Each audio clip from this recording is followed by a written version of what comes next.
Today in Orange County, Yovahnis Roque remains in police custody after making his first court appearance this morning.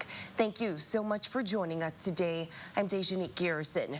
Roque is accused of violently killing his 2-year-old daughter. His bond has been set at $2 million, and he could face a life sentence or the death penalty.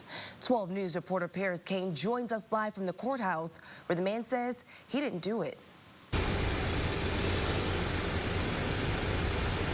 Dejanique, it was a heavy morning inside of the courtroom. Yovahnis Roque appeared out of it, saying this isn't real and claiming that the government has been in control of his body for a long time now. He told Judge Kane-Ariola that he did not kill his 2-year-old daughter. But that runs contrary to an affidavit obtained by 12 News. In it, police say when they arrived at the house yesterday, they found Roque naked and covered in blood. And he confessed to police that he had in fact killed his daughter. Police went into the house and found her beaten to death in a bedroom closet. Captain Robert Inman says Roque used a hammer, and sources tell us he was trying to get a microchip out of her. I'll be honest with you, this is the worst case I've ever seen. This has affected a lot of the officers. The affidavit also says Roque's mother told police when she found him and asked what he had done, he told her that he, quote, ended his life. Because Roque's daughter was under the age of 10, he faces a capital murder charge and could face capital punishment. We'll keep you updated on his court proceedings as we learn more, but for now, live at the Orange County Courthouse, Paris Kane, 12 News.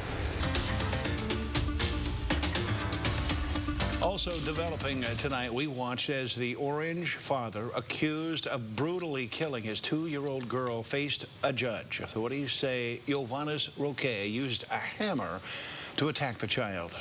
He made a series of bizarre comments today in court. Police have charged Roque with capital murder. Today, he appeared in an Orange County courtroom in front of 128th District Judge Kane-Ariola. She set his bond at $2 million. If convicted, Roque could face life in prison or the death penalty. 12 News reporter Paris Kane joins us live from the Orange County Jail, where Roque is being held right now. Paris, what happened in court today? Erica and Kevin, we're talking about a case Captain Robert Inman calls the most gruesome thing he has ever seen in 29 years in law enforcement. Yovahnis Roque had multiple outbursts in the courtroom this morning, claiming multiple times that he didn't know what they wanted from him. Roque told Judge Kane-Ariola that he has not been in control of his body for a long time now, and the government made him do it. He told Judge Ariola that he did not kill his 2-year-old daughter, but an affidavit obtained by 12 News tells a different story. And police say they found Roque at his house yesterday. He was naked and covered in blood, and he even told police that he had in fact killed his daughter. Captain Robert Inman says the girl was beaten to death with a hammer and found in a bedroom closet. You never forget this. This is what you have nightmares over. I'm moving without control. Sir, let me go over the punishment. Without control, please listen to me. Sources close to the investigation tell us that Roque believed there's a microchip in his daughter, and he was trying to destroy it.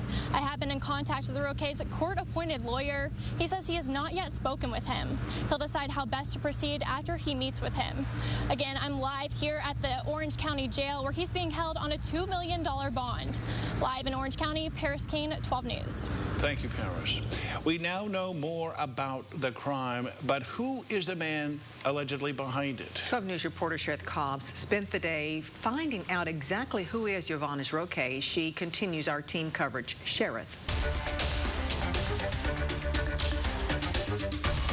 Tonight, we have team coverage of the father accused of beating his 2-year-old daughter to death with a hammer. Our team of reporters watched as he faced the judge this morning in Orange County. Judge Kane-Ariola arraigned Yovahnis Roque. She set his bond at $2 million. He made several outbursts in court today, saying he did not kill his daughter. If convicted of capital murder, Roque could end up facing the death penalty. 12 News reporter Paris Kane was in the courtroom today and has more on what happened behind closed doors. She begins our team coverage tonight live from the Orange County Jail where Roque is being held. Yovahnis Roque had multiple outbursts while appearing in court this morning. He pleaded with Judge Kane-Ariola, claiming the government made him do it and that he hasn't had control of himself for a long time. You are currently charged with the offense of capital murder, which has a punishment rating. The government made me do it. Yovahnis Roque, the man police believe to be responsible for the violent murder of his 2-year-old daughter, appeared in court Wednesday with much to say. I did not kill my daughter. I'm moving without control. Roque insisted he was not responsible for the murder of his daughter. Sir, let me go over the punishment. Control. Please listen to me. But an affidavit obtained by 12 News tells a different story. In it, police say when they found Roque at his house Tuesday morning, he was naked and covered in blood. He told police that he had in fact killed his daughter. The only thing I can add to what happened yesterday is that the 2-year-old child was assaulted in her bedroom, and the weapon of the assault was a hammer. It's a case Captain Robert Inman says will haunt officers forever. I've been doing this for 29 years, and I'll be honest with you, this is the worst case I've ever seen. This has affected a lot of the officers. Sources close to the investigation tell us Roque believed there was a microchip in his daughter, and he was trying to destroy it. We are very confident that we have early information we need on this case, and there is no other persons that we're looking for. Roque faces a life sentence or the death penalty if found guilty. Do you understand? Yes. I have been in contact with Roque's court-appointed lawyer. He told me he had not yet spoken with Roque. He'll decide how best to proceed with the case after he meets with him. Live at the Orange County Jail, Paris Kane, 12 News.